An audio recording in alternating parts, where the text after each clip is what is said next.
everybody? Welcome back to Against the Current, The Chosen podcast. As of right now, the biggest podcast about the Chosen TV series. And today, I have a very special guest. Everybody, please welcome Noah James to the podcast. Say hi, Noah. Yeah, I The know. imaginary applause. It That's always feels weird walk to say that that one. when there's just two of us here. But No, but thank you for having me. I'm excited to chat. yeah, no, thank you so much for coming on. It's great to have you. You're Andrew. You've been on the show since season one. We all love you. I actually have some. I reached out on Facebook to the Chosen fan club before this interview, like a few hours ago, and I just put it out to everybody, like if anybody has any questions for you.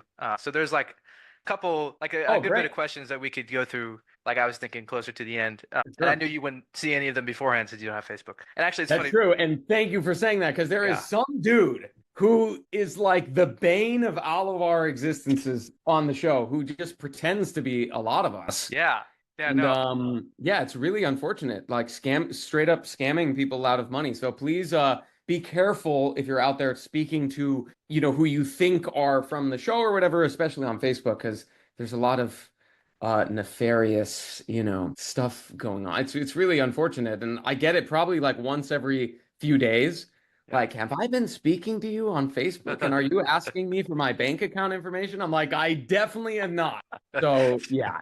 And it's funny. Actually, a few minutes before I got on the thing, I actually got like a notification from a fake Noah James account on Facebook, like just a few minutes before. Um, yeah, it's Like, there's hello, I look forward to being on your podcast. yeah, yeah, Please send yeah, me your bank account yeah. information for my wire. I'll pay you to be on. Just send me. Yeah, I Yeah, don't know. yeah, yeah. Yeah. But yeah, so we'll probably look at those. But so you were on IMDb. It says you were born in Arizona and then you grew up in Los Angeles. So Well, flipped. So I actually was born in Encino in California, and then we moved to Arizona when I was one. So I grew up all my childhood in Arizona. okay. I was confused about that. Yeah, yeah, yeah. Okay, but so I heard that you started acting in high school, maybe like in theater in high school. So what kind of like just from that age, my age, what kind of like ignited that spark? What was like maybe your inspiration or something to start acting? How did you get into it? What interested you? What was the deal? Yeah, I mean, I've always been sort of a performer. That was always kind of alive in me. I didn't know how that would manifest itself as I grew up, but when I was in middle school even, I was like playing in a band. We used to play Green Day songs at the Uh-huh. pep rallies in seventh and eighth grade. And so there was always that sort of performative part of me, even before then. And then high school, I got into a drama class, and my teacher Ches, invited me to audition for the fall play, and I'd never really done that before. Like I basically picked it up as well as I could. I had no idea what I was doing, but I knew that I could be loud and always had maybe it's just culturally Jewish, you grow up watching Seinfeld or we loved Friends growing up. There is like a comedic element to my family and just me growing up and my friends. So I kind of knew how to turn things and make them funny, Yeah. even if I didn't know what I was technically doing. And so I think that just, yeah, that worked. And I got in, and as soon as I got into my first play, I really sort of found what that community would be like. The fact that after school, no matter how you feel about school, afterwards, you get to go to this room and with all of these sort of people from all over the place, in terms of like what they liked in school, what they didn't. We all came together to tell the story. It's a little bit like the, island of misfit toys or something. It's always sort of strange, interesting people getting into theater. Me being one of them. And so Yeah. then I loved the collaborative process of theater of figuring out, how to make something really work, really sing, how to really tell that story and analyzing a script and kind of figuring out your role and how to make that come to life. And so I was just hooked. And then I did the spring musical, which was Guys and Dolls, and I had never like done anything like that before. I grew up playing music, so I sort of knew how to read music a little bit, but then all of a sudden I'm like on stage dancing and singing, and I just loved it. It really was the people first. And then I know this is a long answer, but by junior year, I got into the show called Jake's Women, was this Neil Simon show, and I was the only guy in it. So there was only one part for a guy in the whole play, and I was Oh, fortunate enough to get it. oh, But then it was like all those months of work where that character never leaves the stage. And it was my first time experiencing, what living through a theatrical circumstance, if you will, moment to moment. Like there was so much material, I never knew what came next. And so it really felt like living improvisationally, which is what you dream of as an actor later. You yeah, always want yeah, it to yeah. be fresh and you always kind of want to be surprised. Right. That was my first experience with it. And by the end of that, I was like, this is what I'm doing for the rest of my life. So Bo Burnham described, do you know who Bo Burnham is? Yeah, yeah, totally. Yeah, he described, and The Art is Dead, his song. Yeah. Um, he describes comics and actors and creatives as a little kid at a birthday party who won't stop screaming because they can't stop being the center of attention. Do you think that like, because most theater kids or most actors are like you, like they just like in high school they were like, this is something I like doing, this is what I want to do for the rest of my life. Do you think that that's always like just you can always tell? Like it's a specific type of person to be an actor or creative, just like at a young age, there's something that makes them different from I don't I want to say your don't average person, but I don't know. I mean, yes, there is, but not in the way I think that Bo Burnham is putting it, which a lot of yeah, people put it that way. It's like, yeah, Laurence Olivier said the same thing where he's like, why do you become an actor? It's because you're going, look at me, look at me, look at me, yeah, look at me. yeah, So yeah, I understand where that comes from, and I'm sure that is part of it, but everyone has their own sort of different journey into it. I think creatively, there is a pretty big through line with people who become actors or artists, where you are lit up by the act of creation, right, by, figuring out that it's a little bit of like a magic trick. You can make uh, a story come to life just with some words and some behavior and some movement.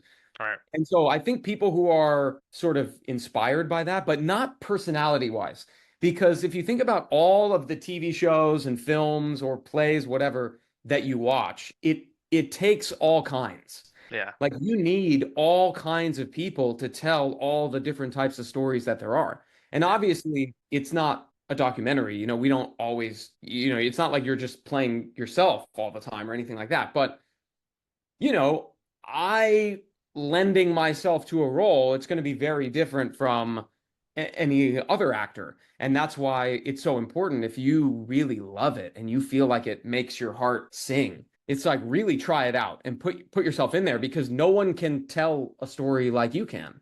no, yeah, that's And true. you and I, if we were auditioning for the same part, there would be some overlap in us no matter what.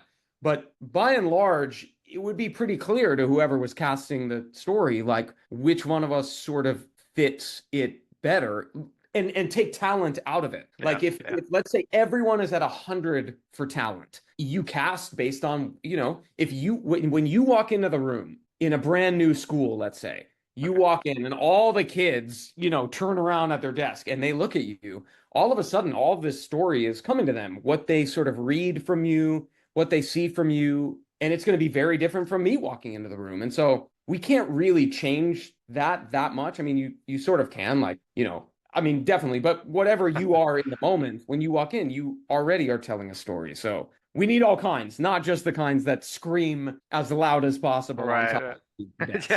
yeah, no, no, no, that's a definitely a very cynical view on um uh talent and But it is creators. point taken because he is obviously there is truth to that. But Yeah, yeah, yeah, yeah. No, and it's funny too. It's yeah, of yeah. course.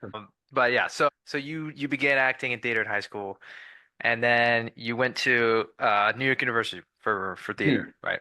Do you think that it's a good idea for someone who wants to do what you do to go to um film school for film and go to an environment like that? Okay, honestly, I've been having this conversation with because most of my friends are artists. I Right. mean, even my friends from high school who I'm still very close with, almost all of us are artists or artist adjacent. And Oh, that's but then awesome. especially when we went to college and you're talking about like Tisch at NYU or any other program kind of like that, um, there are two sides of the coin.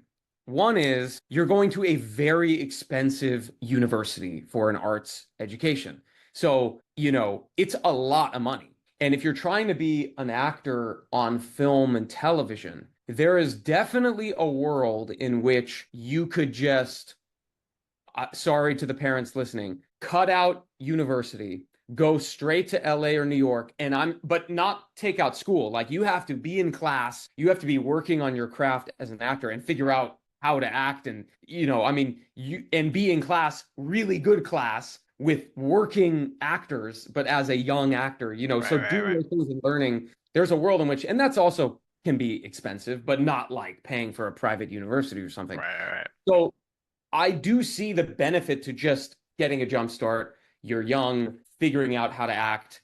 Do you need university? I don't think you need it. Now, if you're going to go play Hamlet on Broadway, you better really know what you're doing. And I mean, your voice has to be in shape, your physicality, your body, your speech, or not to mention, like, you better be one of the best actors around. If you get that in university, you definitely do. I don't regret going to NYU at all. I Right. had the best time and I learned so much. I mean, like, I tried to soak up as much as I could. I was constantly in a play, so it's also opportunity. I probably did 30 plays by the time I left NYU. Wow. So that's kind of crazy. Like, Yeah. I would have a play ending performances, and the next day I would be starting rehearsal for my next play. Wow. And so it's like very difficult to get that kind of opportunity to work on your craft and work on yourself outside of a school system. Right. And also, like, once you get into the professional world, the roles that you start to get right away are pretty lackluster in the beginning, at least unless you're the exception to the rule. So, you're playing like a one-line thing or a two-line thing. You're not playing, you're not doing Long Day's Journey into Night and figuring out how Right. to create an entire arc of a character. Right, right. So I totally get university. If you can't afford university or if it puts a financial strain on your family, it does not mean you can't be an actor. Like you really can go learn somewhere else. But I did absolutely love it. And you met friends from NYU that then you still continue with like King Falls, Yeah, yeah, AM. totally. So King Falls is this podcast that I was a part of for a long time, and I met the guys behind that not through NYU or anything. It was actually through an audition I did maybe in my first year being out here. And this is actually to show, okay, so when you leave school and you have like nothing going on for you except saying I graduated from so and so, Right. which isn't all that helpful sometimes. I mean, like they don't ask you. They just want to see what you got. I didn't have any footage or anything, so I made a video. I made a video on my friend's couch eating a Subway sandwich, a Yes. meatball sandwich. Okay. I made this video and I basically start the video. I forget what I said. And I'm like, people ask me what kind of an actor am I? Um, and I just think, I'm a dramatic actor, whatever. And I just start stuffing my face with this meatball sandwich. And I'm like really trying to be earnest as meatballs are like falling out of my mouth. I was like, I gotta do something to show people the kind of guy that I Oh am. yeah, that's awesome. And they saw that, thought it was funny, cast me in something. And then it starts like a 5-year journey where we did Yeah. live shows. We went to London together, did a show there. And then I actually brought on I brought on at least four of my friends from NYU, other actors, who I'm like, listen, if you're trying to fill this part, this person is incredible. Bring them on. And they'd be like, how are you finding these people? And that community does happen through school. Yeah, yeah, yeah. I hear it's not what you know, it's who you know, right? That's a big That's another one of those sayings that is too cynical for its own good because it is true that it does matter who you know, but also how are you going to know them unless you're yeah. good at what you do? Right. Like No, yeah, no totally. one's like, let's ruin our movie by putting in this person we know who's not good. I Sure. mean, every once in a while you could think, even when people complain about performances in film and television, and they're like, oh, this actor's not good. It's like, yeah, go up there and do it. Because I promise you, Right. people would be watching the footage and be like, what is happening? Like, it is more difficult than people understand. And so, generally, yes, it's who you know, but it definitely is what you know as well. Yeah, okay, yeah, no, that's true. Because what kind of things are there to learn at a film school because it's not all just talent, right? Obviously, you don't just there's at the very least there's maybe 0.0001% of the population that's just born and they can just act and be, Yeah, yeah. incredibly talented. But Right. so there's obviously stuff that everyone can learn. So it's something like a film school or an acting school. What kind of things do you learn there? Like things that you learn about acting. How do you teach that or learn that? Okay, so it's a great question. So I kind of look at it as like there are two halves to that equation.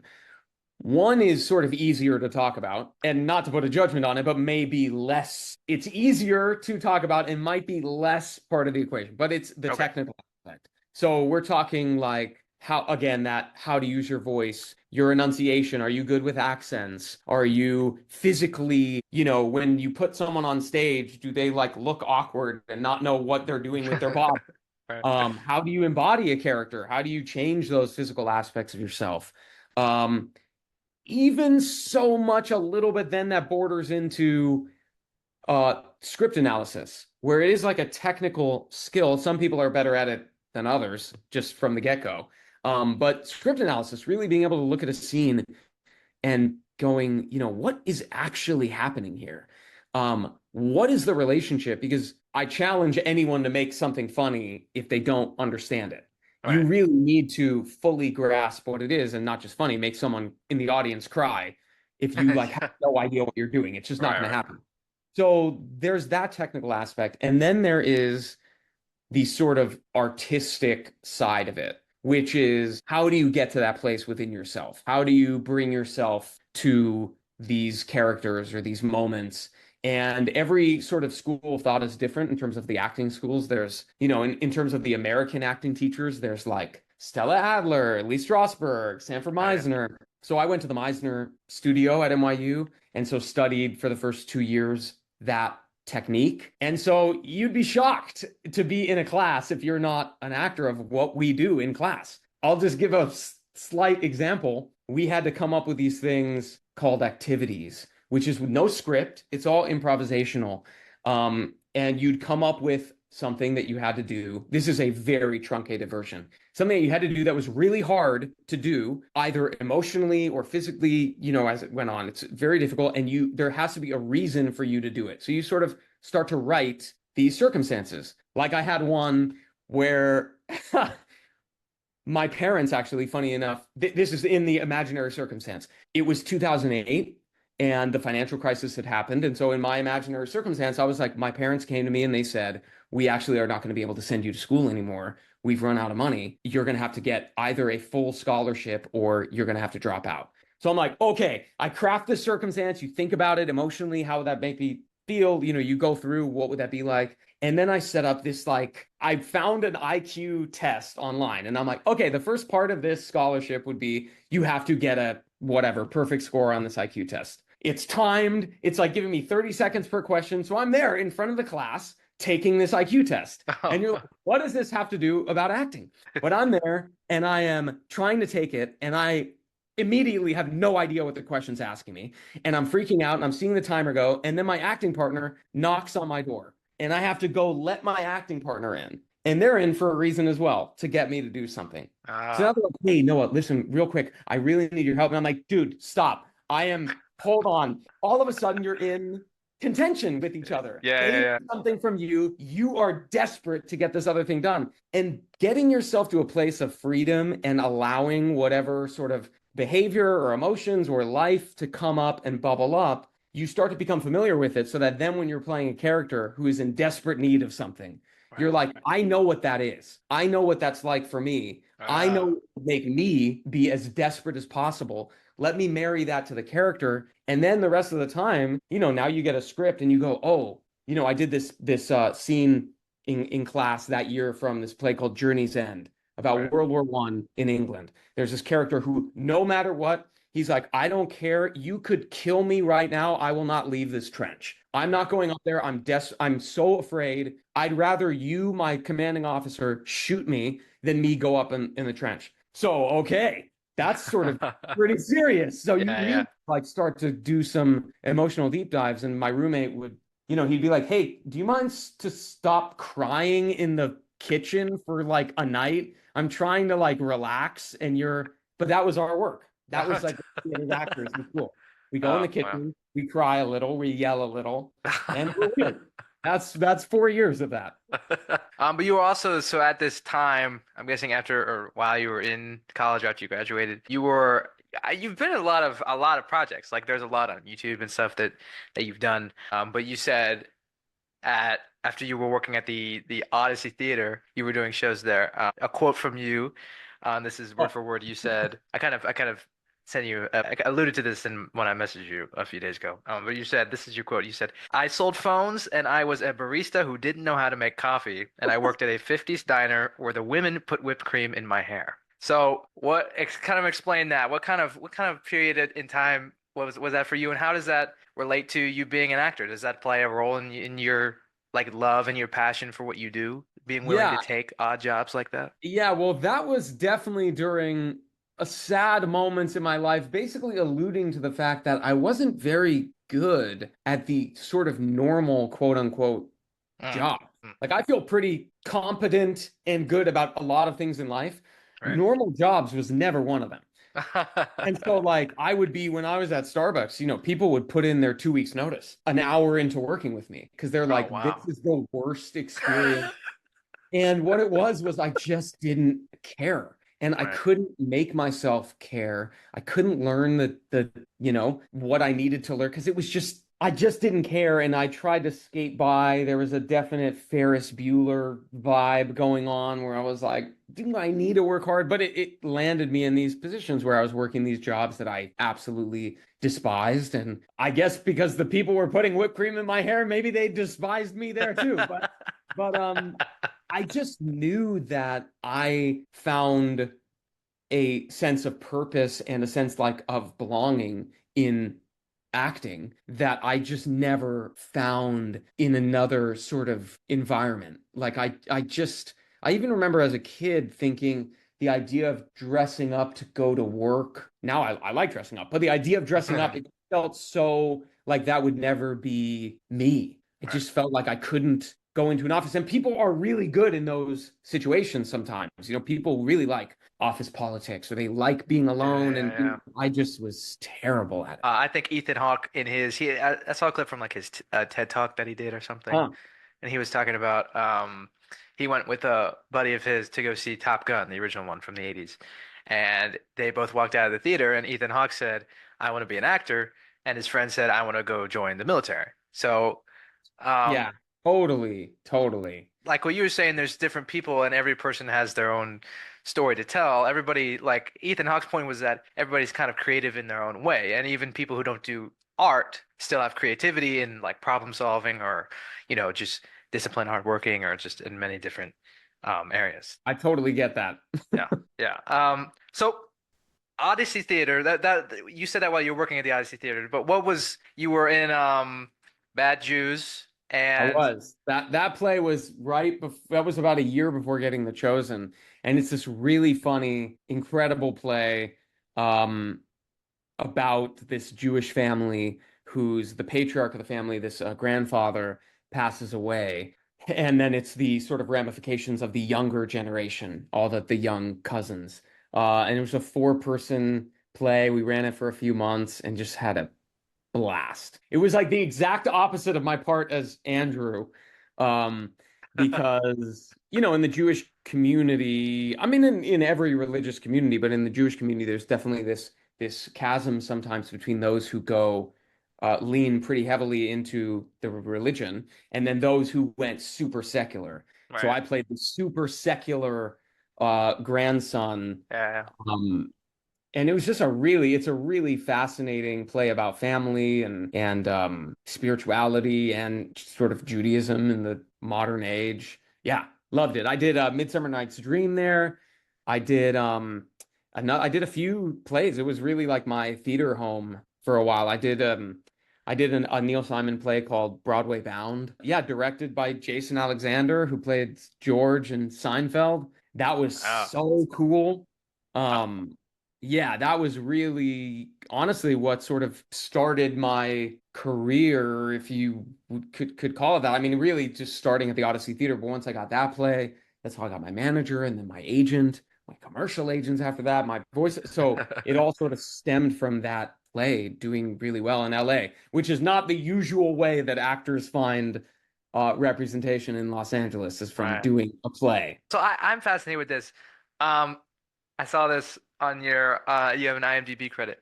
And so La La Land is one, if not my favorite, one like top three favorite movies of all time. You are credited as young man in La La Land. I know. So that's an interesting kind of story because it's not an unusual story, but it was really, I don't know if painful is the right word, but basically what happened was I get cast in La La Land as this small part, but it has a scene. I have a scene with Ryan Gosling. Wow, that's And I'm awesome. like, whoa, like this is crazy. Damien Chazelle's next movie, he's like the Yeah. hottest director around. Like Yeah, this, yeah, with yeah. Ryan Gosling, Emma Stone's gonna be in it. This is so crazy to get this because it's gonna be on the big screen. So I book this part. I go in to films one day, and this was like their third day that Oh, they had wow. started the film. Okay. Huh. And I get there and it's just a long period of like I'm waiting around, waiting, and it keeps getting pushed and pushed and pushed and pushed. Finally, we get to the scene, and it's like I've been there for like 14 hours at this point. Wow. And I'm like, whoa, this is crazy. We get to the scene, and he comes over, Damien Chazelle, and he's super nice, really, just authentic, cool, grounded dude who's Wow. been working those 14 hours, Yeah, without a break. yeah. He's filming, and, he's obviously so talented. Comes up to me and he, introduces himself. He's a really sweet guy. And he says to me, he's like, hey, so, it kind of changed from when you auditioned for it. It's a little different, but I think we'll still have fun. I'm like, okay. And it was basically all my stuff it was very truncated, my scene with him. But I still have this little moment with Ryan Gosling, who introduces himself. He's awesome. Like we're having so I'm like, this is, Yeah. a little bit of a dream that I get That's to be amazing. here. Yeah. So we film this scene, and then months later, I get invited to the cast and crew screening, and I go, and like the whole segment that scene is a part of would have taken place far after the movie ends. Like the movie ends, and then in Oh. the future of that would have been these moments Oh. that just never made the film. And so obviously, I'm watching and they like get to the end of the film. I'm like, oh, okay. Oh, okay. Oh, I guess he doesn't go back to that place after all Oh, and gotcha. finalize. So it just never made it. And it was one of those things where you shoot it, it doesn't make the film, and you go, at least I was there working with those people doing it, and I had so much fun, and I was so nervous, man. I was so nervous on that set because you just don't want to make any wrong move. Right. And it's so many moving pieces, hundreds of people. They're shooting on film. Every, second of film, you're Yeah. money, just printing money to Yeah, make it. yeah. It was so nerve-wracking. And that's something that has changed since being on The Chosen, is I feel so much more comfortable doing what I love in front of a camera because you're like, no, you can take space. It's okay. It's not the end of the world if someone makes a mistake. But back then I was losing my mind a little bit. So it was a good experience, even though at the time I was bummed, obviously, that it didn't end up on the big screen. That's so interesting because that's one of my favorite things about that movie is that it ends where it does because then you're Totally. just left to wonder. So that's interesting. I had no idea that there would have been continuation after that. That's Oh, it was like interesting. scenes like yeah, not to, because I don't know how much is like okay to even talk about. Not that it's anything big, but basically it was just a whole thing where he goes back somewhere that they never do, and that would have been after they had broken, Ah, anyway. So without interesting. getting too into it, I think I had even read that by the end of it, when he started editing it, he had like a 4.5 hour movie. And he's Yes, like, I how did to hear make about this like a 2.5 hour movie. And so you think about that, you're like, what are those 2 hours? And you're like, Yeah. it's stuff that everyone filmed that at the end of the day, of course, he's right. Does it need to Yeah. be? Probably not. No, he's super talented. I love Yeah. Whiplash as well. Such a Oh, great movie. yeah. Yeah. He also did My Helpful Ghost Ancestor Roommate, which you directed, which Yes. is on YouTube as well. So that was your idea, and it's actually so I will say it's kind of cool because um, you star in it as the helpful ghost ancestor roommate. Yeah. Um, It's very strange in case you can't tell from the title. yeah, Yeah. yeah, yeah, no, that's yeah, but it's so it was cool to me because I was watching. some of it, and your shots are you're transparent. You're layered on the background. So I was watching that and going, that was a lot of work. Like that was twice as much work as it would have normally been to shoot Right, right. that shot because and it's a cool effect. But I guess yeah, talk about that. Like what did that because you directed it, so that was your idea. What was that like? What just yeah? What was that like? What So happened to that? and actually the actor who plays my descendant, Mhm. Austin, in the show, him and I did Bad Jews together. Oh, And okay, gotcha. we played brothers. And I just thought, man, we work so well together and we really do feel like we're related. So we should do something that, does that. And I love, really irreverent humor and Adult Swim type Uh-huh. stuff and comedies that kind of push the boundaries. I know a lot of people it doesn't quite overlap with the chosen audience, which is Right, okay. right, But yeah. I basically, it was 2018 and it was so clear to me that as an actor, if you're waiting around for the phone to ring, it can get quite dark. You really do have to be making your own stuff and staying alive creatively. So this was just something that me and my friends could put our creative energy into in the meantime and see, what would come of it. So we filmed this and just had a lot of fun and made it, very goofy. And it actually did.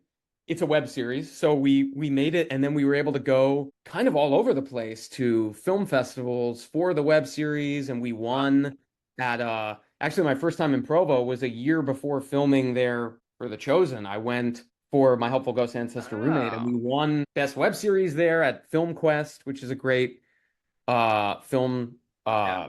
festival there. And then I went to Brooklyn and did a really cool. We won this comedy festival there, and then we went to South Korea and Wow. did really well there. I think we won Best Comedy, so we were doing well. And then it even opened up some avenues of meeting people and talking about scripts and stuff. And so that was really the purpose, was to just stay alive creatively. And I don't think, call it what you will about what you sort of attract when you are putting yourself out there, but I got The Chosen like 3 days after finishing filming My Helpful Ghost. Wow. I was like so involved in this project and doing that creatively that then when you get an audition, it's not like an event. Like, okay, I have to nail this one for like nothing else. It's like, Yeah. no, I've got my own things going on too. So this audition comes in, you're maybe not as nervous or freaked out about it. You just, throw yourself into that. You're already in the sort of flow of creating. And yeah, I mean, I highly recommend to anyone who is an artist, don't just wait for the ones that hire you or cast you. Like, you really have to be doing stuff yourself. Even if it's just writing on your own in the morning, and if you don't even want to show it to anyone, that act of creating and showing up for yourself is super important. People, the Sure, person of Noah James, understand who you sure. are. Um, but yeah, so after, well, King Falls was also going on this time too, I believe, right? Right. Um, but yeah, after my helpful ghost ancestor roommate, um, you did. You got the chosen. It's like right or whatever, and it came at the perfect time. Like it was the perfect thing for me. You just kind of mentioned when you got the Yeah. audition for it, but was it kind of similar to that, or Oh, yeah. what was I the mean, time like, frame? when I auditioned for The Shepherd, which was his short film Right. that led to The Chosen a year and a half before The Chosen, I was like in a really, it was pretty brutal. I had taken a lot of time off to do this musical, a brand new musical in LA, and it just didn't hit. And I was like the lead actor in this musical with names of the book writer and the stuff had worked on. Anyway, not to get too into it, but really interesting, cool creatives that were making the show, Uh, putting a lot of resources into it. And I took a lot of time off to do this, a lot of time off of film and TV auditions or anything. And it just didn't hit. It wasn't at least a financial success. It closed early, even after putting all that time and energy into it. And I just was like, what is going on, man? Like it's just so hard to, I wasn't even close to making a living at it at that time, financially.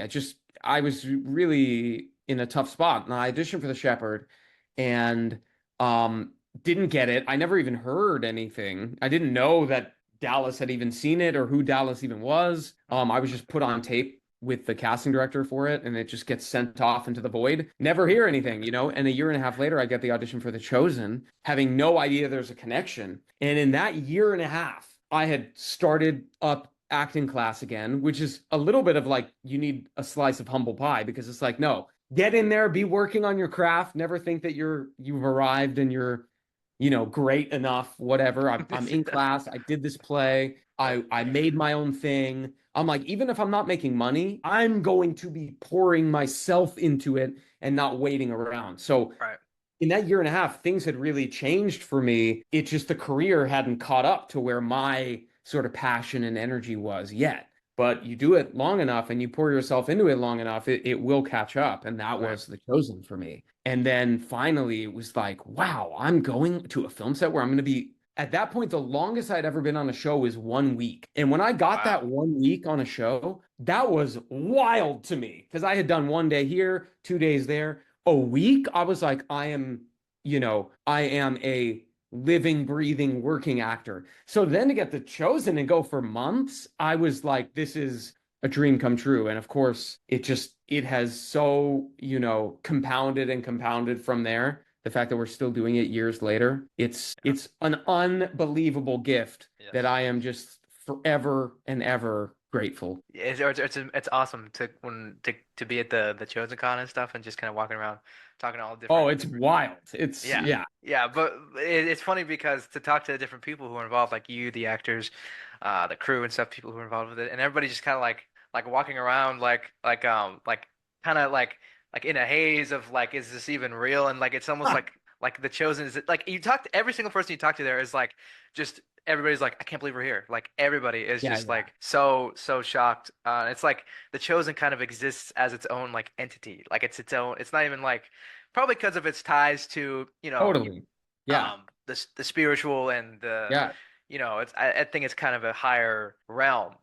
But it does kind of it's like people you talk about it. The language is like it's its own like living, breathing thing. I think You're also like to tag on to that too, I think one of the things is because it feels so personal to people that when they watch it, it feels like it is, I hope anyway, speaking directly to them. I yeah, think that because then when you take that really personal experience and all of a sudden you show up and then like the people from the screen or who are involved in making that personal experience are there, it's kind of like, oh, I didn't in some way it doesn't feel like that would be real, like that could, right. could happen. And yeah, it's a trip, man. I love being a part of it and everyone's love and energy. Like you really feel it at Chosen Con, how much people connect with and love the show. Yeah, no, Chosen Con is just awesome. Yeah, it was great.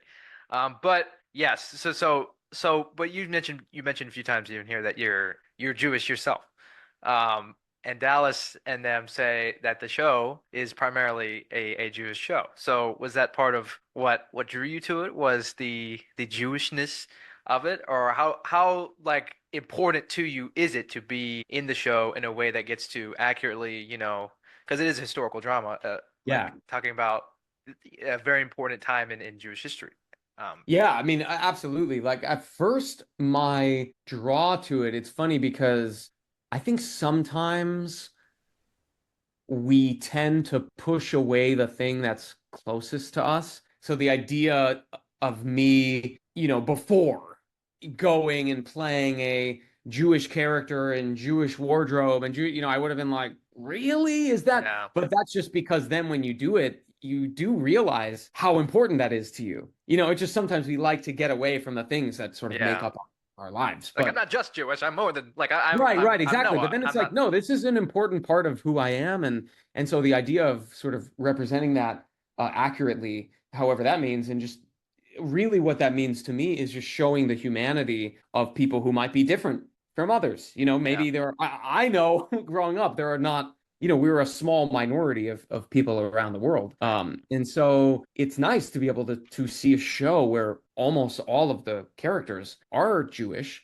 And then you realize that we're all the same in many ways. And so it doesn't matter where you go. It's you have this kind of person who would also be Jewish and that kind of person who would also be Jewish. And then this, mean person or lovely person or funny person or angry person. And so that to me is really fun because I think one of the things that art and drama can do is help people develop their empathy and Hmm. realize that we all are on the same team. It doesn't matter where you come from in that way. Certainly as a kid, being one of the only Jewish kids in school, maybe you can be made to feel other, but it's like we're all at the same middle school. We're all doing the same Yeah. things. Anyway, in that way, it was fun for me to try to bring that to life. And then the little aspects of things in my life, like Shabbat dinner, or what relationships within a family, even the way that I feel like Shahar and I treat each other as brothers. People look at that and they're like, wow, I that really feels like a sibling Yeah. relationship.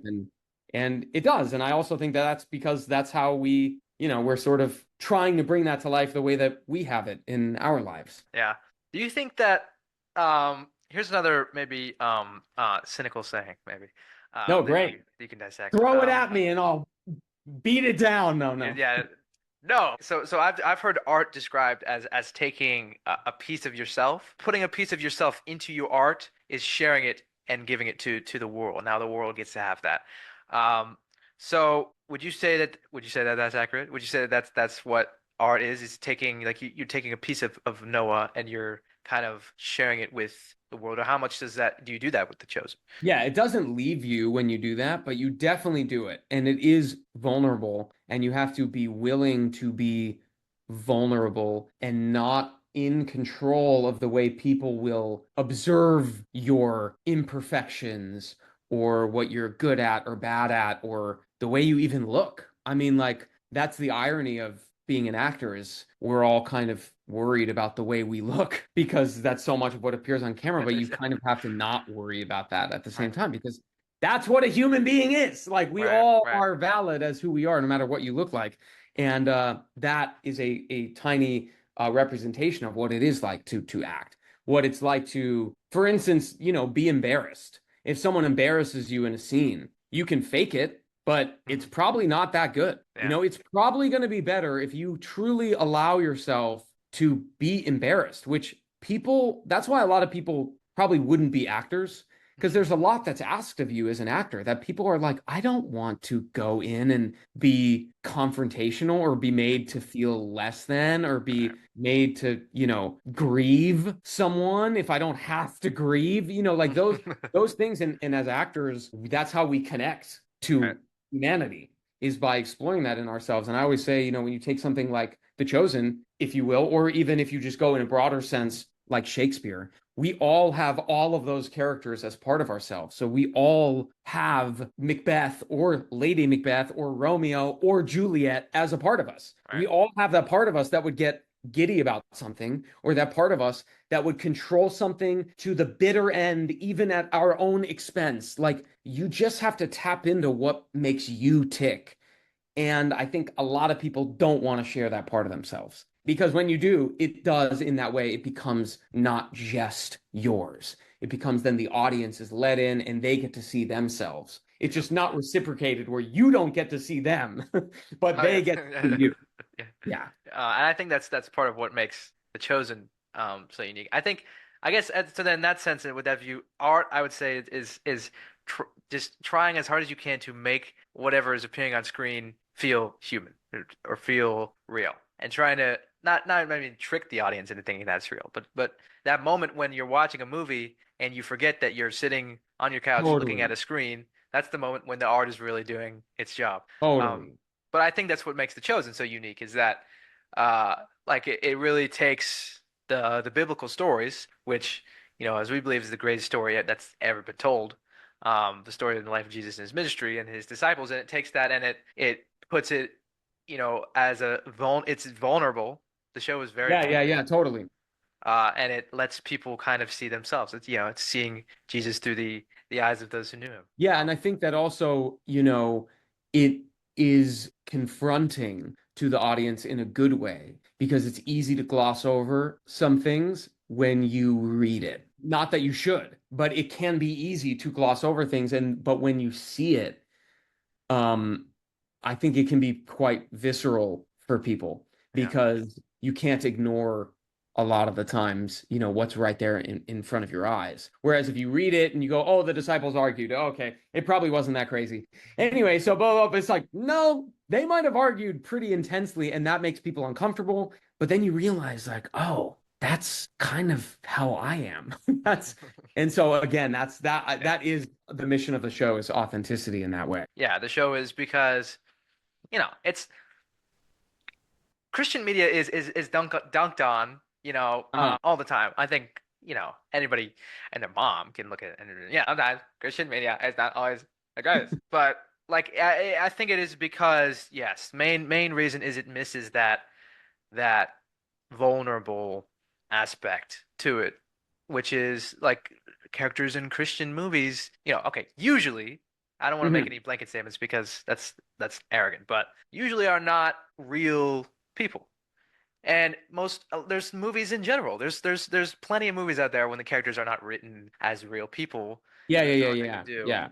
yeah. Um, but The Chosen really, it takes these scriptures, which are usually, read in the context of teaching a lesson or as a religious thing, and then takes it to a medium of film and television and art, which then it's a different medium, so then it should be told in a different Right. way. But anyway. No, totally. I hear you. Yes. Yes. So I do want to talk a little bit about season five. Yeah, I'll Nothing. say what I can.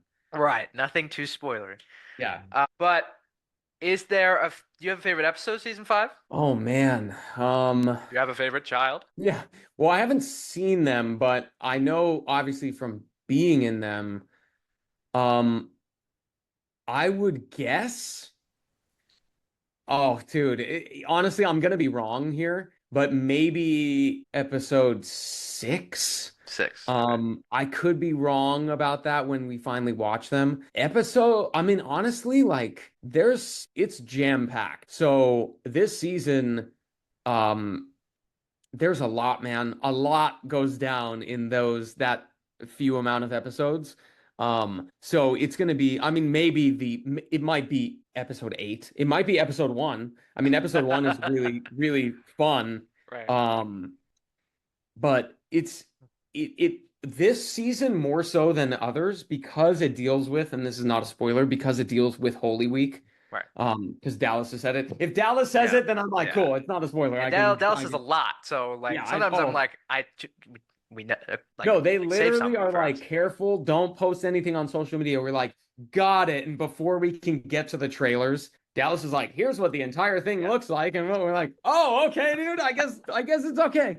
Yeah. But this season, as opposed to all the others, because it's just that week, Holy Week, it really feels like the episodes blend into one another because there's not time jumps, there's not Yeah. these differences. It's all like one big boulder rolling down a hill is what it feels like. And so, I mean, hard to find like your favorite moment of that throughout because it's just like it is rolling and rolling. A moment that was a scene that particularly was really emotional for you or yeah, don't describe specifics, but was there a scene where, because as you're saying as an actor, you have to get yourself to a place and you have to open yourself up to, maybe an emotional scene and you've had plenty of emotional scenes in the show already, right? Was there a scene that was maybe harder for you to get into, or were there any challenging moments in season five that really like pushed you and Yeah, I stretched mean, your acting? there's definitely some challenging material in season 5 because there's just so much. There's so much there. And I will say, obviously, we deal with the Last Supper. That was that was a Herculean effort in a way, just from all parties, Right. all the way from the art department to the actors and everything in between. It's just that's a pretty massive. I mean, it's one of the most famous quote unquote scenes, of anything Yeah. that you could imagine. I mean, you can throw the Last Supper up there with, you know, uh Caesar's assassination. Yeah. I mean, there are these moments throughout time that are just so in the zeitgeist of culture that we knew that was going to be a challenge coming into the season. But honestly, I didn't know how much of a challenge it would be until we were halfway through and we're like, oh, dude. I need to come up for air. It's just yeah, I'm really most excited about how people will relate to the Last Supper. We're obviously super hyped for season five. Excited to see everything that comes. The Last Supper is definitely going to be a big scene. But yeah, we're super excited to see all of you guys' performances in this season. We can't wait. I can't wait for the trailer. Did you see the poster at ChosenCon, by the way, that they had up on the? I don't know actually if I did. Chosen Con is such a blur. I Yeah. don't know if I'm like in this universe or not, basically. I'm during Chosen Con. I'm just like Yeah. whisked away somewhere and then whisked to the next place Right. Yeah. and so I'm not sure if I did, but I did see this sort of teaser, the little, of course, and yeah, everything that I've seen so far, it just looks amazing. I know that's awesome. So what do you think it is that we're gonna get? Speaking of being whispered in a different universe, we're gonna get really kind of existential, maybe. What do you think it is at the core of humanity that is the desire to? Where does this art come from? The desire to create, in your opinion, right? Maybe just talk Oh about even yeah. for you specifically. What is it that is the need to create something, maybe even like The Chosen, that is even tying in, religion and Yeah. spirituality and it's a very it's a very existential show. There's so much more to it, Yeah, yeah. topics that are really about the human experience. What do you think that comes from? Do you think you have an opinion on where that comes from, or? Yeah, I mean, I think that, I mean, there's, I think, many ways probably to answer your question, but to Yeah. me, it's a lot about us trying to figure out what is going on here with Yeah. all of us, the Yeah. world, ourselves personally, what's going on inside your head when it's 2 in the morning and you can't go to sleep, Yeah. all the way to what's going on when you're a child is born and what that means. And all of these things that humanity, we are a continuation of people for a very, very, very long time, generations and generations and generations, begetting more generations. I mean, we're talking about the amount of human beings who have lived on this earth is unimaginable. And so we all have shared experiences. And we're all, since you're just sitting around a campfire discovering language, we're trying to figure out how to communicate that experience with each other, how best to treat one another, how best to treat ourselves. What all does this mean?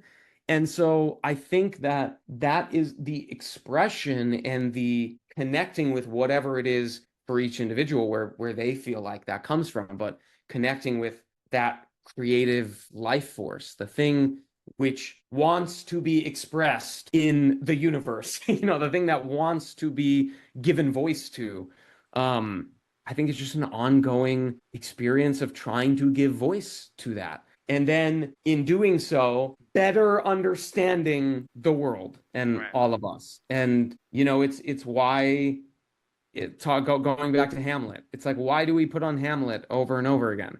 It's like, well, maybe because it's one of the best ways we found to try to figure out what's going on here. And obviously, the stories in the Bible, there's a reason why we are still delving in and putting it on film or reading it on Yeah. Sunday, or there's a reason why. Because if we learned from textbooks, we wouldn't need novels. We wouldn't Right. need plays or movies. Like if we just learned from like, and here is the math equation of why this, and here is the reason why you behave that way. Right. Because you are hurt. It's like doesn't we don't experience the world that way. We need narrative, we need story, we need art. And so that's why I think it's how we as human beings, it's how our minds work, it's how our hearts work. We need that part of us to flourish. Yeah, no, I think that's a great answer. I think that's totally that's yeah, that's great. I got a few questions from some fans here. Oh, let's do it. Yeah, let's just run through some of these questions here. Kathy Hughes asks, which film would you have liked to act in and what role? Kathy, that is such a good question. Okay. I mean, there's so many. Oh man, there's so many. But I'll just say the ones that come to mind. Well, I won't be as sort of, it could come off as arrogant to say, like, Well, if it was me instead of Tom Cruise in Mission Impossible, like not like that, Yeah, just things that I yeah, would yeah. enjoy. Right, right, Not that I feel like it should be me instead of Daniel Day-Lewis. But things that I love Saving Private Ryan. I love that movie so much. It's one of my favorite movies. I would have loved to play Giovanni Ribisi's character, the medic in right. that movie. I think it's one of the best films ever made. I highly recommend. Obviously, it's a pretty brutal war film, but it's don't talk about authenticity. I mean, Yeah. it's pretty authentic. That would be one TV show. Listen, I'm a humongous Game of Thrones fan. I just think I love Lord of the Rings. I love fantasy stories. I love sci-fi. But that I think Mad Men is one of the best shows ever made. So I don't know who I would play in that, but I think Mad Men is maybe maybe if I was like 60 years old, I would have liked to play the head of the company, Roger, the silver fox. I'm getting my own silvers, so one day Uh-huh. that might be the case. But he's just so incredible. That show is a perfect thing of what we were just talking about. A perfect look into trying to explain or explore what it is our lives are like now by going backwards in time, like we do with The Chosen, or Right. like they do in Mad Men, going Yeah. to the 50s and the 60s and seeing like, oh, this is how their socio-political climate was Right. and how many ways that mirrors now or it Yeah, doesn't, yeah. or love that. I mean, and we see that with The Chosen too. We Yeah. see how people interact with the powers that be or not. Anyway, those are a few of the ones that I would absolutely love. And I, Back to the Future. Back to the Future too. Let's throw that in. who would you play in Back to the Future? Marty McFly? You got to try to play Marty McFly. I It's think like you'd be good at that. Yeah, I think. Marty McFly is one of the best. Oh, he's just Yeah, perfect. But Michael J. Fox is literally perfection in that movie. So that would be hard to beat. But I I think would not want to take away that I performance. think you'd be pretty close. Thanks. Jillian Badger asked if Andrew had a theme song, what would it be? Wow, these are such good questions. I know. If Andrew had a theme song, okay, honestly, I'm not going to think too deeply about this. Okay. I'm just going to sing what popped into my head. And Okay. sometimes it's just revealed to you. I don't know that this would be his theme song, but what popped into my head was "Wake me up before you go." I don't know why. I could see that in his happy moments and his sad, anxious moments. Him just staring mournfully as "Wake me up." Anyway, that's that's it, I guess. That's Good the choice. answer. That's a So good choice. That's a good choice. Patty Holer, Hoeler, Holer, I think that's how you pronounce it. I'm not good at pronunciation. Anyway, she says, what are her his Twitter handle should be "Holier than thou." Anyway, keep um, she says, what are his and Jordan's chances of competing on The Amazing Race? And there's a second part, or The Amazing Race. Second part of this question from Megan DeJimo, and she says, and what would their team name be? okay. Team Apostle. Okay. Team Apostle, and we have been trying to get on the show because we both love The Amazing Race. The Amazing Race is so fun. I'm a big like competition reality show fan. I am hugely obsessed with Amazing Race, with Survivor, Traders. Get put in some Dancing with the Stars. Like I just love these type of shows. So we believe in our chances. We think that we would be fun to have on the show. So hopefully we get to do that one day. Yeah, no, I was there at Chosen Con when you guys were Oh like yeah, we're getting doing ready. everything we can to Yeah, try to get on the show. yeah, no, I think you guys have a big enough fan base. That would be like a lot of people would watch that. Like it wouldn't like we would Match all made in heaven. team up I think it. and support you guys. That would be yeah. And Fonnie Vincent says, "What's the best part about being married?" Wow, okay. The best part about being married. I mean, honestly, like you don't necessarily have to be married for this to be true, but the best part is having someone that is a true 100% partner to you in everything that you really share your entire life with. And as partners, you move through the world together and you experience the world together. And there's someone there for you and you're there for them. And I just think that connection, and it is obviously in my case, that is our marriage. Is I just think it's so important. It's so no one really knows, what relationships are like behind closed doors sometimes. It's like some people they're alone or they go to work and then they're together, but like you and your partner that you are married to or in a long-term relationship with, you spend so much time and love together that that has to be so fulfilling and strong in your life. Otherwise, I think there's just an aspect of life that could be missing. So I fundamentally believe that finding a partner who loves you for who you are, that you love for who they are, and is willing to, battle the world with you, I just think is one of the most important things. Yeah. Update your Instagram bio. Noah, voice actor, actor, marriage counselor. I'd say. Um, Communication, my friends. yeah. Communication, very important. I'm speaking mostly to the men. You have to communicate, okay, dude? Yeah. Like, talk Yeah. about what's going on in your feelings. It's not uncool. It's better. Do that, please. Yeah. Yeah. Leah Steiner says, Noah, tell us about your Nintendo Smash Bros. Career. What got you into the Okay, game? Who's your go-to character? Okay, and there's a lot of questions here.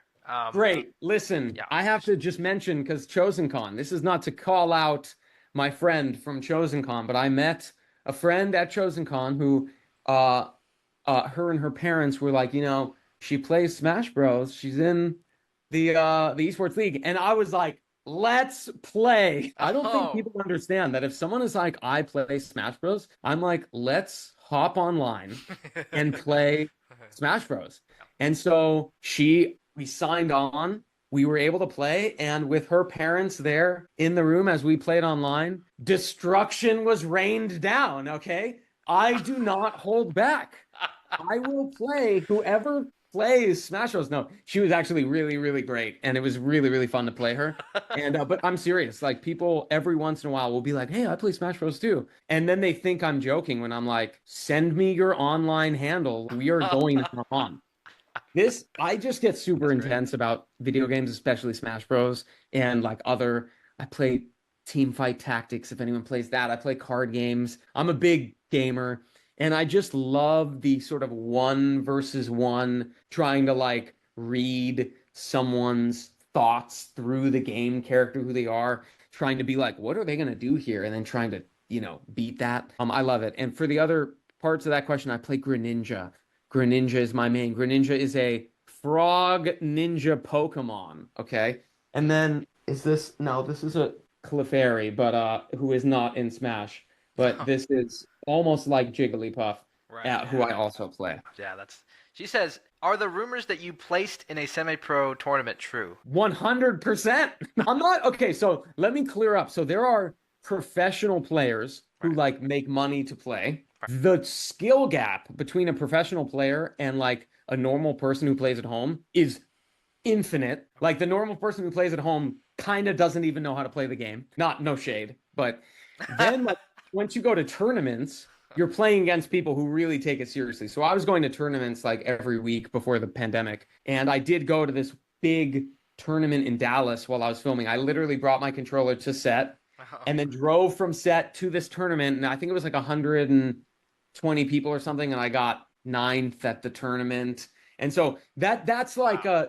that would be, but if it was like a professional, like I went to a big tournament with, I'm talking, like 30 professional players and hundreds of non-professional players. I think the best I did there was I got maybe 50, something like around there, 50 out of like 600 people, something like that. So Wow. once That's you crazy. start playing the professional players, I took a game off of maybe two professional players, but never like a set. And then as soon as you take a game off of them, they're like, wakes them up and they're like, oh, hold Yeah. on, let me Yeah. destroy you real Yeah. quick. But I was pretty intense. And now I'm not as good as I used to be because it's almost like there's other stuff going on in my life. But even when I delete the game for a year and then I, meet someone at Chosen Con who wants to play, I load it back up and it's like I never left. There was like 70 or more people who asked No, questions. I love that. Any of the ones that you think are Yeah. yeah. I want to get as many. I try to get as many as possible because so many people want to engage. Like a lot of people are just like, I don't even have a question. I just want to say that we love him and that he's loved by many. So that's Oh, like, that's very sweet. yeah. That's very sweet. Yeah, like this, like Cindy Galuzzo says, not really a question, but like him to know he so fits his character. I really enjoy getting to see him out of his work and being himself. Seems like a fun and honest person. Wish him many blessings. Wow, that's very nice. Thank you. Yes, Thank the chosen community is the best Yeah, so sweet. in the world. Yeah. Carissa Gonzalez says she has two questions. She says, one, what is your top favorite scene you've ever done? And two, where do you get all of your energy? Yeah, cold brew in the morning, Mm, iced oat milk lattes. Red No, Bull. my energy is innate. I don't know. It is not created or destroyed. It just exists. My what was the first question? The first, the first question was, what is your top favorite scene you've ever done? Oh yeah, favorite scene.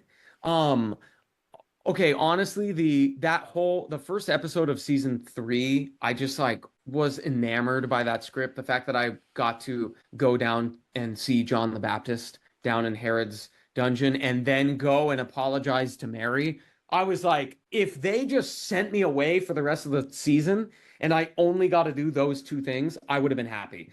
No exaggeration. I love those scenes so much. So, and one sort of right after the other. Those were my favorites, but I got a lot of favorites, man. I think the gates of hell, the Caesarea Philippi, Yeah. is that where we were? No. Caesarea Philippi. Yeah, no, that was Caesarea Yeah, Philippi. Yeah. yeah. But that scene was really, really rewarding to be a part of. A lot of you guys like that scene. A lot of the actors say that was a really, Was a really one good scene. day. So a lot of these times we're in a location for like days and days and Right, days. right. But that was one day we had to get that. So it had a little bit of a vibe of like, we're never seeing this set again. We're Uh-huh. never seeing this set up. We're never doing this again. So it had that special kind of thing to it. And then I will say, honorable mention any time that Shahar and I get to walk and talk. Yeah.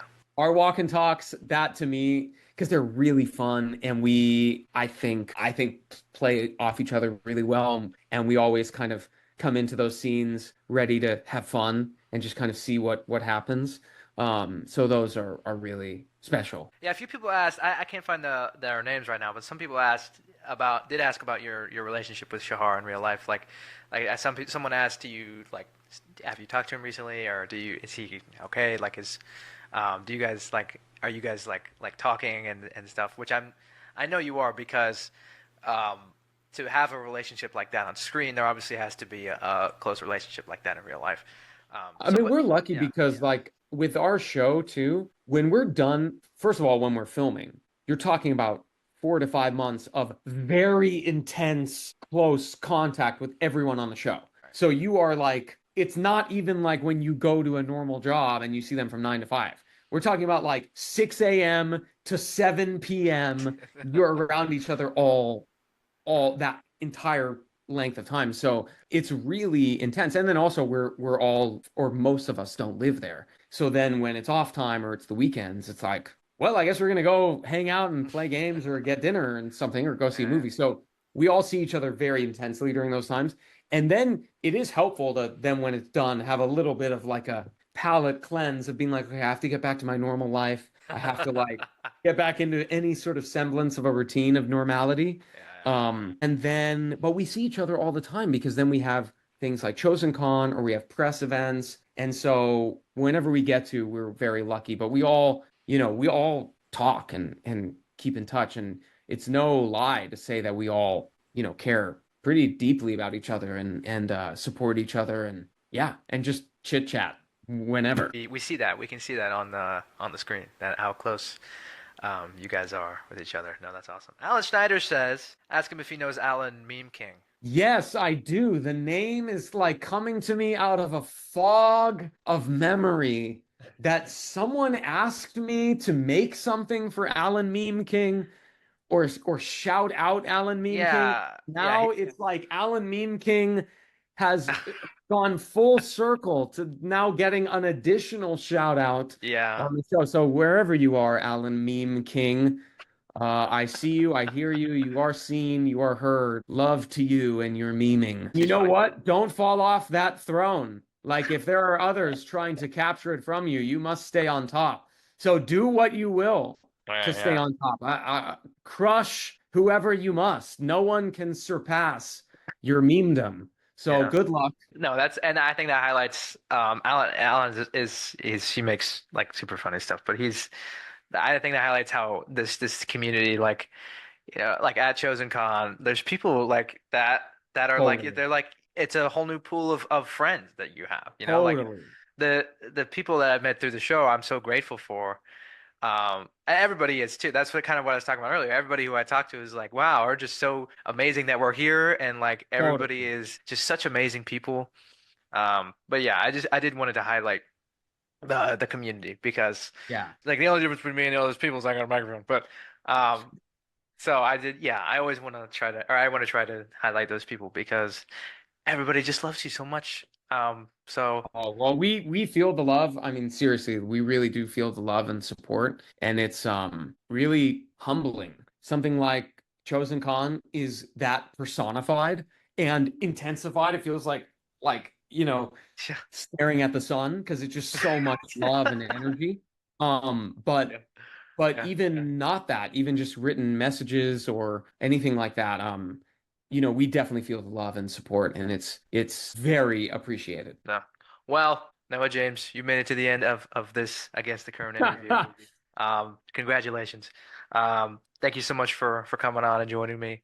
Oh, Um, thank you for having me, man. I really do enjoy your stuff, and I think that you have such a great understanding of not just the show, but film and art in general. And I feel like you dive in all of these really creative, um, intellectually invigorating ways. And so it's really fun to see, and I'm so happy for you that you are doing this with your time. You're obviously really love art and the work and filmmaking, and it shows. It's really, really cool. So keep doing your thing. oh, thank you so much. It's also because I have no friends. I'm just kidding. Obviously, I wouldn't be doing this if I had an active social life. But no, no. Like I always say, when I was like th when I started the podcast when I was 14 years old, which didn't make a product that was worthy of anyone's attention. But I was putting myself out there. But it was at a time when, like, when I was 14, when I was that age, I discovered like I love film and I love Right. art. And right at that time, me as someone, I grew up in a Christian home. Like my dad's a pastor. Oh, I've been a Christian, like, and I was raised that way. So to understand, like right at that moment, I was like, wow, I really love movies and I love film. And then right at the same time, I discovered The Chosen, and I was like, Right. here's something that's really good film that is, about that it's I can talk about that also has my Christianity included in it. So that was just really important for me. It's really helped me grow in Oh, my it's so Christianity cool. as well, and it kind of exponentially, increased my love of film in general. And so I'm always very thankful for The Oh, Chosen. dude, that's awesome. And listen, whenever you want to chat, I'm serious. After this, whenever you want to chat about film stuff, if you have any questions about that, or if you're like, dude, give me some recommendations of film, just like hit me up. I'm happy to send them your way because I love when people are really curious and engaged. It's awesome. It's awesome to see. Yeah, thank you so much again. Yeah, thank you for coming on. I was a little taken aback when you were like, dude, let's do it, and then you were like, let's come on and like let's make it happen. Because usually I'm like, hey, do you wanna? I'm 17. Do you want to do my podcast? Like usually people are like, yes, let's do it, and I'll get back to you, and Sure, then sure, sure. I'm like, It's okay, hard because honestly, like it's everyone has a lot. It takes something, and when we were doing a show like The Chosen, it asks a lot of you, and the time, not just time, but just energy wise and everything. And so the way that I sort of handle it is I want to do things. And then if something comes up and I'm like, honestly, right now I am free or I'm free in a week, then I just say yes. Because if it comes up, sometimes people will ask me, like I think someone asked me a few things in March or April. It was like right before season 5. And I'm like, I hear you. I literally won't be able to respond to you for like 5 months. So then it doesn't work. But if someone, if these things can happen when there's time, which is so random when there is or isn't time, right. then it's perfect because how fun. I loved our conversation. So I'm so happy you've had me on thank you all for listening and thanks everyone for the questions. So yes, thank you so much, Noah, for coming on. Greatly appreciate it. This is probably, I loved our conversation. Probably like my favorite interview that I've done so far. So thank you so Oh, much for dude, chatting. awesome. I love your energy. I love your just your vibe. I think you're a great, very talented actor. We didn't get to talk about The Chosen as much, but I feel like you talk about The Chosen all the time. So like I didn't want to retread things that have you've kind of already said about it. So I feel like the audience is primarily Chosen, so we didn't talk about like a Totally, deep totally. dive into the show, but it's I think it's important that people understand who you are outside of The Chosen as well. Oh, thanks, man. But yeah, so thank you so much for coming on. Thank you everybody for listening. I hope you enjoyed. If you haven't already, follow Noah James on Instagram. That's his only form of social media, right? That's my main form of. I'm always flirting with the idea of deleting my Twitter or X because I'm like, I need less internet in my life. So really, the only place that I am actively on is Instagram. Yeah. Right. Yes. Yes. So he doesn't have Facebook, as was Definitely not me. The doesn't place have you Facebook. for sure are not finding me is on Facebook. Yeah, that was actually some questions that were asked from the fan club. We're like, ask him if it's really him that you're talking to, because No. Yeah. okay, I was like, because that's I was like, I'm talking to Noah James in a few hours. Does anybody have any questions? I just want to open up to the fans. They're like, Yeah, ask him yeah, if he's really the real person. And they're yeah. like, someone actually said they were like, someone messaged, no, he messaged me on Facebook. Was that him? I was almost like, I can answer this for you. No, Yes, but thank yeah. you. So I'm sorry that's happening to everyone, but yes. Yeah, yeah, on Facebook it's quite sad. But yes. dude, yes, I did. I've just been making some music. I make some electronic music that's like EDM mixed with gaming, retro gaming, Dungeons and Dragons, that kind of vibe. And that's literally what I was doing this afternoon is just making music in my office sitting right here. That's awesome. So yeah, Run the Dungeon if you want to check out if gaming and electronic music is at all your vibe, and if not, that's totally okay. Yeah. You got anything else going on in the future that you want to let people know about that's happening in your life? I think those are the main, the Okay. main things that yeah, the main things that are going on right Awesome. now. Like, yeah, you want to let people know what you're doing this weekend or something? Or yeah, okay, cool. I know. What am I doing this weekend? I have been going and seeing a lot of shows. Actually, I'm gonna go see, well, when does this air? This okay. That's a good question. This will air the podcast next Wednesday. So, Okay. or this coming Wednesday. Well, So, maybe because I don't know if it's sometimes not quite safe to say exactly where you're going to be behind, but I'm going to see some really cool shows, really cool concerts. My wife and I are like catching up on all the concerts we want to see. We just saw Justice at the Hollywood Bowl. They're oh, like a French DJ group. Incredible show. cool. We went and saw, yeah, we're like going all over the place. So that's kind of what our vibe right now. It's concert month. And then I will be going and seeing Smile 2 in theaters, which is kind of Oh, unlike me because I don't enjoy scary movies, but my wife is a scary movie fanatic. oh, So I must Lavage. compromise Yeah, sometimes. I heard Smile 2 So is if good you though. hear a scream all the way where you are, it's probably me somewhere in Los Angeles. Yeah. Well, thank you for listening, yes, again, and I hope you guys enjoyed. And I'll see you guys in the next one. Ben Jesus.